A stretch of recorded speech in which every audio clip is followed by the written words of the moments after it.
ભાઈ પાંચ પાંડવોએ 5 શિવલિંગની સ્થાપના કરી હતી।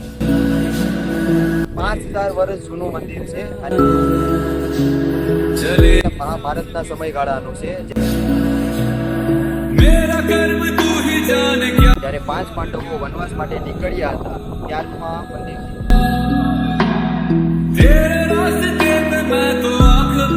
છે। મિત્રો આ મંદિર છે ને ગંગા અને ઈશ્વર ઉપરથી રાખવામાં આવેલું છે।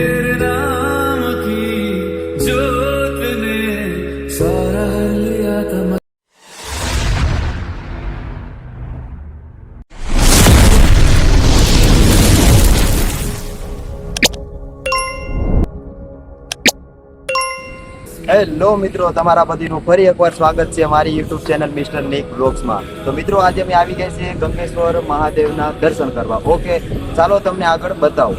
તો મિત્રો અમે આવી ગયા છે ગંગેશ્વર મહાદેવના દર્શન કરવા। અહીંયા જ ભાઈ 5 પાંડવોએ 5 શિવલિંગની સ્થાપના કરી હતી। તો ચાલો હું તમને આગળ બતાવું, આવો।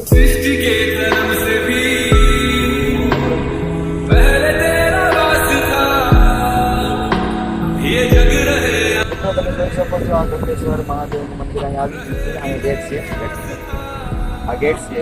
ઓકે, આવી જાઓ, પાછળ તમને એનું રહસ્ય બતાવું।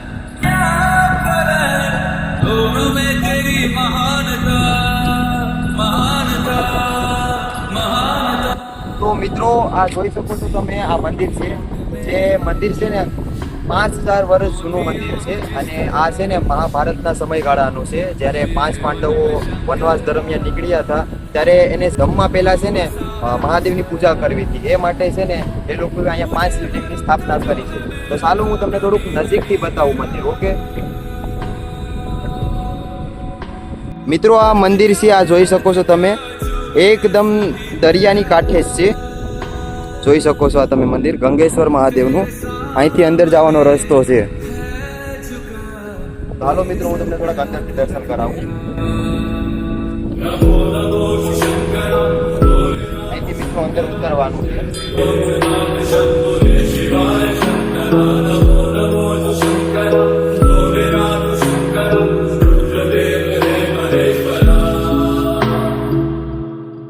નંદી મહારાજ છે।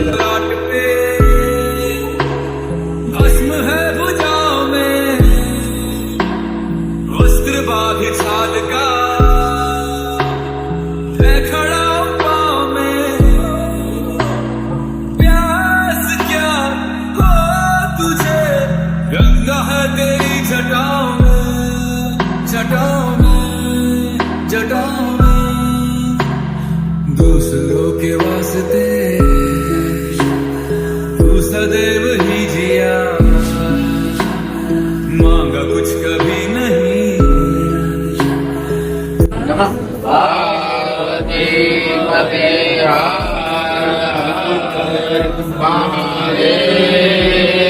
મિત્રો તમે જોઈ શકો છો એકદમ દરિયાની બાજુમાં જ છે। અહીંયા ગંગેશ્વર મહાદેવનું મંદિર આવેલું છે।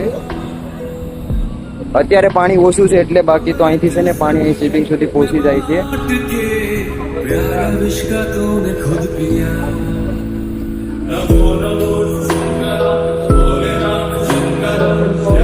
અહીંયા 5 શિવલિંગની સ્થાપના થયેલી છે, જે દર્શાવે છે કે એના માનસિક સ્વરૂપ પ્રમાણે 5 પાંડવોએ સ્થાપના કરી હતી। આ મોટું શિવલિંગ છે જે ભીમે સ્થાપિત કર્યું હતું એમ દર્શાવે છે।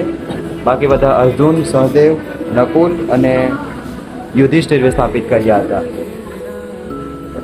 મિત્રો અહીંથી દર્શન કરીને અહીંથી આપણે એક્ઝિટ થવાનું હોય છે। આ રસ્તો એક્ઝિટનો છે, અહીંથી બહાર નીકળવાનું હોય છે। અત્યારે તમે પાણી જોઈ શકો તો અત્યારે પાણી કાંઈ નથી, બાકી તો અહીંથી પાણી આવે છે ને, જે અહીંથી દરરોજથી અહીંયા શિવલિંગ છે એનું ઉપર વહેતું રહે છે, એટલે કે આ શિવલિંગો છે પાણીની અંદર જ રહે છે। તમે જોઈ શકો છો અત્યારનું પાણી એટલું બધું છે નહીં। અહીંથી એક્ઝિટ થવાનો આ રસ્તો છે। અહીંથી આપણે નીચે આવ્યા હતા ને અહીંથી ઉપર જવાનું છે। ઓકે, તો આ રસ્તેથી ઉપર જવાનું હોય છે। હાલો આપણે આવી ગયા છે ઉપર, ચપ્પલ પહેરી લઈએ પહેલા। મિત્રો આ મંદિર છે ને 5000 વર્ષ પહેલું જૂનું છે। આ મહાભારતના સમયનું છે, જ્યારે 5 પાંડવો વનવાસ માટે નીકળ્યા હતા ત્યારનું આ મંદિર। મિત્રો 5 પાંડવોને છે ને શિવજીની પ્રાર્થના કરી એટલે કે પૂજા પાઠ કરી અને પછી જમવાનું હોય છે. એટલા માટે અહીંયા 5 પાંડવોએ અહીંયા મંદિર સ્થાપિત કર્યું હતું. 5 શિવલિંગો, જેમાં એનું પોતાનું માનસિક સ્વરૂપ પ્રમાણે શિવલિંગની રચના કરી હતી. મોટું શિવલિંગ છે જે ભીમનું છે, બાકી બધા નાના છે એ સહદેવ, નકુલ, અર્જુન અને યુધિષ્ઠિરના છે. ઓકે મિત્રો, આ મંદિર છે ને ગંગા અને ઈશ્વર ઉપરથી રાખવામાં આવેલું છે. એટલે કે ગંગેશ્વર મહાદેવ, ગંગા જ્યારે ધરતી ઉપર આવે છે એટલે કે ઈશ્વરનું સ્વરૂપ છે, એટલા માટે ગંગેશ્વર એના ઉપરથી નામ રાખવામાં આવ્યું છે. જો તમે મિત્રો આવતા હોય તો શિયાળા અથવા ઉનાળામાં આવી જશો, કેમ કે અહીંયા લખેલું છે કે ચોમાસા દરમિયાન દરિયામાં પાણીનો કરંટ હોવાથી મંદિરમાં અંદર પ્રવેશ બંધ કરેલ છે. ઓકે, તો તમે શિયાળા અથવા ઉનાળામાં આવી શકો છો.